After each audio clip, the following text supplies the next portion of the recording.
This is Janvi and welcome to study seed. आज हम class 10th history chapter 4 का last topic पढ़ेंगे, that is market for goods. अब हमें गुड्स सेल करने के लिए नई मार्केट की क्या जरूरत पड़ गई, क्यों हमें नई मार्केट चाहिए थी, उसके बारे में हम आज की वीडियो में पढ़ेंगे। कैसे हम अपने गुड्स को प्रमोट कर सकते हैं इन द मार्केट, उसके बारे में जानेंगे। Need for new market. अब नई मार्केट की जरूरत क्या थी, क्यों हमें न्यू मार्केट चाहिए थे अपने गुड्स को सेल करने के लिए। As industrial revolution increased, British and Indian manufacturers needed buyers for their goods. अब जैसे इंडस्ट्रियल रेवोल्यूशन बढ़ा, जैसे जैसे इंडस्ट्री सेटअप होती गई, वैसे ही वैसे सारे जो इंडस्ट्रियलिस्ट थे, यानी कि चाहे ब्रिटिश मैन्युफैक्चरर्स हो या इंडियन मैन्युफैक्चरर्स, सबकी नीड बढ़ी कि हमें ज्यादा से ज्यादा बायर चाहिए अपने गुड्स सेल करने के लिए। सभी मैन्युफैक्चरर्स को ज्यादा से ज्यादा कंज्यूमर्स चाहिए थे जिन्हें वो अपने गुड्स सेल कर सकें, तो इसीलिए उन्हें नई मार्केट चाहिए थी। इंडियन मार्केट में मान लो उन्होंने अपने गुड्स सेल कर दिए, लेकिन अब उन्हें और प्रॉफिट अर्न करना है, वो ज्यादा से ज्यादा प्रोडक्शन कर रहे हैं, तो उन्हें नई मार्केट की जरूरत होगी। वो चाहेंगे कि हमें और भी कंज्यूमर्स मिले, और भी बायर्स मिले जो हमारे गुड्स को खरीदें, तो इसीलिए नई मार्केट की जरूरत पड़ी लोगों को, मैन्युफैक्चरर्स को न्यू मार्केट्स चाहिए थी जहां पे वो अपने गुड्स को सेल कर सकें और ज्यादा से ज्यादा प्रॉफिट अर्न कर सकें। Finding a large market became essential to sell machine-made products and earn profit. अब एक बड़ी मार्केट चाहिए थी सभी इंडस्ट्रियलिस्ट को, एक बड़ी मार्केट चाहिए थी जहां पे वो ज्यादा से ज्यादा बायर्स को अपने गुड्स सेल कर सकें और ज्यादा से ज्यादा प्रॉफिट अर्न कर सकें मशीन मेड गुड्स सेल करके। तो इसीलिए लार्ज मार्केट की जरूरत थी, नीड थी सभी इंडस्ट्रियलिस्ट को for profit earning. Advertisement and branding, और अपने प्रोडक्ट्स को प्रमोट करने के लिए मार्केट में कंज्यूमर्स को और ज्यादा अपने प्रोडक्ट्स के बारे में बताने के लिए, अपने प्रोडक्ट्स को प्रमोट करने के लिए एडवर्टीजमेंट्स चलानी शुरू की गई, ब्रांडिंग की गई, यानी अपने प्रोडक्ट्स को एक अलग ब्रांड का बता दिया गया, डिफरेंट ब्रांड्स बनने लगे। अलग अलग जो इंडस्ट्रीज हैं उन्होंने अपना खुद का ब्रांड बनाया जहां पे वो उसी ब्रांड के कपड़े, उसी ब्रांड का जो सामान है वो प्रोड्यूस करते हैं। तो ऐसे एडवर्टीजमेंट और ब्रांडिंग हमें देखने को मिली। Manufacturers used calendars, newspapers and posters to attract customers. Calendars पे भी हम लोग देखते हैं, जो वॉल पे हम लोग कैलेंडर्स टांगते हैं, तो उन कैलेंडर्स पे भी साइड में कहीं ना कहीं इमेजेस बनी होती हैं, किसी ना किसी प्रोडक्ट का प्रमोशन किया गया होता है।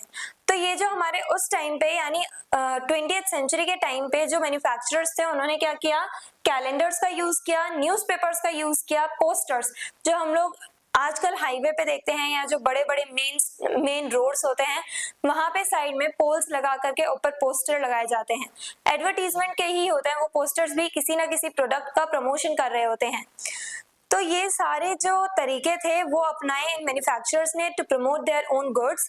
उन्होंने, यानी मैन्युफैक्चरर्स ने, इंडस्ट्रियलिस्ट्स ने एडवर्टीजमेंट्स चलाई न्यूज़पेपर्स में, उन्होंने पोस्टर्स लगवाए रोड्स पे, और साथ ही साथ उन्होंने कैलेंडर्स का भी यूज किया फॉर एडवर्टीजमेंट।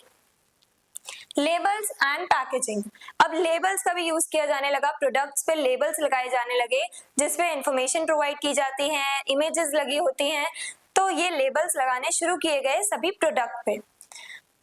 उनकी पैकेजिंग पे एक तरह से फोकस किया गया, प्रोडक्ट्स की पैकेजिंग पर फोकस किया गया। Goods were sold with beautiful labels and images to make them appealing. जो गुड्स हैं, जो प्रोडक्ट्स हैं, उन पे बहुत सुंदर सुंदर से लेबल लगाने स्टार्ट किए गए, लेबल्स लगाने स्टार्ट किए, और साथ ही साथ उनमें कुछ सिंबल्स जोड़े गए और उसमें कुछ इमेजेस भी जोड़ी गई, जिसके थ्रू वो जो पूरा प्रोडक्ट है वो देखने में अपीलिंग लगे, यानी हम अट्रैक्ट हों उस प्रोडक्ट के टुवर्ड्स। तो लेबल्स बहुत सुंदर सुंदर बनाए जाने लगे, लेबल्स का यूज किया जाने लगा, जिससे कि ज्यादा से ज्यादा कस्टमर्स को अट्रैक्ट किया जा सके। Labels often carried messages like made in Britain. Labels जो हैं उनपे काफी सारे मैसेजेस भी लिखे होते थे, काफी मैसेजेस भी लिखे होते थे, यानी टेक्स्ट भी लिखे होते थे। इमेजेस आप लगा रहे हो लेबल्स पे, लेकिन उस पे आप कुछ लिखते भी थे। For example made in Britain लिखा होता था, ज्यादातर ब्रिटिश गुड्स सेल किए जाते थे इंडियन मार्केट में, तो हमें अपने प्रोडक्ट्स पे, इंडियन मार्केट में जो प्रोडक्ट सेल किए जा रहे हैं उस पे मेड इन ब्रिटेन देखने को, ये लिखा हुआ देखने को मिलता था, यानी कि ये प्रोडक्ट ब्रिटेन में बना हुआ है। और ये जब मेड इन ब्रिटेन लिखा जाता था, वो ब्रिटिशर्स स्पेशली अपने आप को सुपीरियर दिखाने के लिए लिखा करते थे। तो मेड इन ब्रिटेन लिखा होता था, मेड इन मैनचेस्टर लिखा होता था, जो ब्रिटेन की ही एक इंडस्ट्रियल सिटी है। और आज हम लोग यूज करते हैं made in India, made in China देखते हैं हम लोग अपने इंडियन मार्केट में ज्यादातर। तो ये सारे टाइटल्स लिखे जाने लगे फॉर देयर प्रमोशन, अपने गुड्स को प्रमोट कराने के लिए ये सारे टाइटल्स लिखे जाने लगे प्रोडक्ट्स पे, लेबल्स पे। Indian gods and goddesses to attract Indian buyers, और साथ ही साथ लेबल्स पे जो भी इमेजेस लगाई जा रही हैं, तो इंडियन गॉड्स और इंडियन गॉडेसेस जो हमारे देवी देवता हैं उनकी इमेजेस भी लगाई जाने लगी, जिससे कि इंडियन बायर्स को अट्रैक्ट किया जा सके इन प्रोडक्ट्स के टुवर्ड्स। जब लोग देखेंगे कि हमारे जो गॉड एंड गॉडेसेस हैं उनकी इमेजेस लगी हुई हैं, तो लोग एक तरह से इमोशनली कनेक्ट कर पाएंगे, वो अट्रैक्ट होंगे उस गुड्स के टुवर्ड्स। तो इस वजह से इंडियन गॉड्स एंड गॉडेसेस का भी यूज किया गया इन लेबल्स पे। द स्वदेशी इन्फ्लुएंस, अब जो स्वदेशी मूवमेंट चल रहा था उसका क्या इन्फ्लुएंस देखने को मिला हमें, उसने कैसे इन्फ्लुएंस किया इन गुड्स को, यानी नई मार्केट हमें कैसे मिली इंडियन गुड्स को। During the Swadeshi movement, advertisements began to promote Indian-made goods and boycott of foreign products. अब स्वदेशी मूवमेंट के टाइम पे काफी सारी एडवर्टीजमेंट्स चलाई गई, जिसमें ये कहा गया कि आप अपने इंडियन गुड्स का यूज करो और जो फॉरेन गुड्स हैं, जो ब्रिटिश गुड्स हैं, उन्हें बॉयकॉट करो, उन्हें छोड़ दो। आप अपने इंडियन प्रोडक्ट्स खरीदो, ना कि ब्रिटिश गुड्स खरीदो। तो इस पे फोकस किया जाने लगा, एडवर्टीजमेंट्स की जाने लगी, जिससे कि लोगों को इन्फॉर्म किया जा सके स्वदेशी मूवमेंट के बारे में, सभी लोगों को बताया जा सके कि ब्रिटिशर्स हम पे तभी रूल कर पा रहे हैं जब हम लोग उनके प्रोडक्ट्स खरीद रहे हैं, उनका साथ दे रहे हैं, उनको प्रॉफिट अर्न करने में हम लोग मदद कर रहे हैं, इसी वजह से ब्रिटिशर्स हम पे रूल कर पा रहे हैं। लेकिन अगर हम उनके प्रोडक्ट्स खरीदना बंद कर देंगे तो ब्रिटिशर्स को इकोनॉमिक लॉस होगा। प्रॉफिट अर्निंग की वजह से ब्रिटिशर्स यहाँ इंडिया में रुके हुए हैं, और जब वो प्रॉफिट अर्न ही नहीं कर पाएंगे, जब उन्हें लॉस होगा, तो वो खुद इंडिया छोड़ के चले जाएंगे। तो ये सब बताने के लिए एडवर्टीजमेंट्स की गई, लोगों को बताया गया कि आप अपने इंडियन गुड्स खरीदो, ना कि ये foreign goods. Slogans like Buy Indian and Be Proud of Indian Products became popular. और इस टाइम पे स्वदेशी मूवमेंट चलाया जा रहा था, तब कुछ स्लोगन्स भी निकाले गए, जैसे Buy Indian यानी इंडियन प्रोडक्ट्स खरीदो, and Be Proud of Indian Products। ऐसे कुछ स्लोगन्स निकाले गए जो बहुत ज्यादा पॉपुलर हो गए, जिन्होंने इंडियन गुड्स का एक तरह से एडवर्टीजमेंट कर दिया, लोगों में एक तरह से ये फीलिंग जनरेट करी कि हम लोग इंडियन हैं तो हम इंडियन प्रोडक्ट्स खरीदें, हम लोग ब्रिटिशर्स की हेल्प ना करें, उनको प्रॉफिट अर्न करने में हेल्प ना करें। क्रिएटिंग डिजायर, अब लोग आपके प्रोडक्ट्स तभी खरीदेंगे जब आप लोगों में इच्छा, वो जो डिजायर है वो जनरेट कर दोगे, यानी जब लोगों को इच्छा होगी आपके प्रोडक्ट्स खरीदने की तभी तो वो खरीदेंगे। कोई बेमन से तो फालतू में बिना किसी रीजन के तो खरीदेगा नहीं प्रोडक्ट। तो आप लोगों में वो डिजायर, वो इच्छा कैसे जगा सकते हो आपके प्रोडक्ट्स खरीदने के लिए। Advertisements created desire among consumers, जितनी ज्यादा बेटर एडवर्टीजमेंट होगी उतने ही ज्यादा लोग अट्रैक्ट होंगे आपके प्रोडक्ट्स के टुवर्ड्स।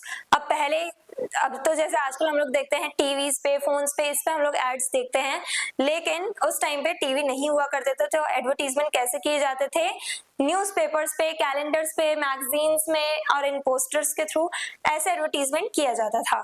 तो इस टाइप से एडवर्टीजमेंट करके ज्यादा से ज्यादा कस्टमर्स को आप अट्रैक्ट कर सकते हो अपने गुड्स के towards. They used emotional appeal, और जो इंडस्ट्रियलिस्ट थे वो क्या करते थे, इमोशनली अट्रैक्ट करने की कोशिश करते थे कंज्यूमर्स को। इमोशनली कैसे अट्रैक्ट करते थे, गॉड्स एंड गॉडेसेस की इमेजेस लगा दिया करते थे, जिससे कि लोग एक तरह से इमोशनली और स्पिरिचुअली कनेक्ट कर सकें। तो उससे लोग ज्यादा अपील हुआ करते थे उन गुड्स से, जहाँ पे वो कनेक्ट कर सकते हैं, लोग जिन इमेजेस से कनेक्ट कर सकते हैं, अपने गॉड्स एंड गॉडेसेस से स्पिरिचुअली कनेक्ट कर सकते हैं।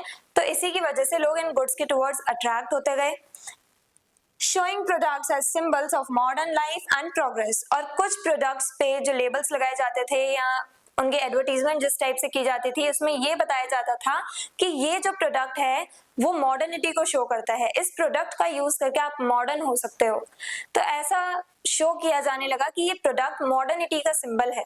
तो इसकी वजह से लोगों ने मॉडर्न होने के चक्कर में ज्यादा से ज्यादा ये सारे प्रोडक्ट्स खरीदने शुरू किए। तो इस टाइप से ही काफी सारे डिफरेंट टाइप्स थे जिनके थ्रू लोगों में डिजायर जनरेट करवाई गई। इंडस्ट्रियलिस्ट ने लोगों में इच्छा जगाई कि वो उनके प्रोडक्ट्स खरीदें, तो इस टाइप से ज्यादा हम लोग बायर्स को अपने गुड्स की तरफ अट्रैक्ट कर सकते हैं और ऐसे ही हमारे लिए नई मार्केट जनरेट होती है। जब नए नए बायर्स आएंगे हमारे लिए तो यानी कि हमारे लिए एक नई मार्केट जनरेट हो रही है। अपने मार्केट में, अपनी नेशनल मार्केट में सेल कर रहे हो, फिर फॉरेन मार्केट में जाकर के वर्ल्ड ट्रेड करोगे आप, तो नई नई मार्केट की जरूरत अपने एक्सपेंशन के लिए ही होती है। आपको ज्यादा से ज्यादा बायर्स चाहिए होते हैं जिससे कि आपका प्रॉफिट हो सके, आपको प्रॉफिट मिल सके, और इसी की वजह से जरूरत होती है हमें न्यू मार्केट्स की। I hope everything is clear. I hope आपको ये चैप्टर एकदम क्लियर है। और अगर आपको इस चैप्टर के डिटेल नोट्स चाहिए तो हमारी वेबसाइट studyseed.net पर विजिट करें, लिंक डिस्क्रिप्शन बॉक्स में दिया गया है।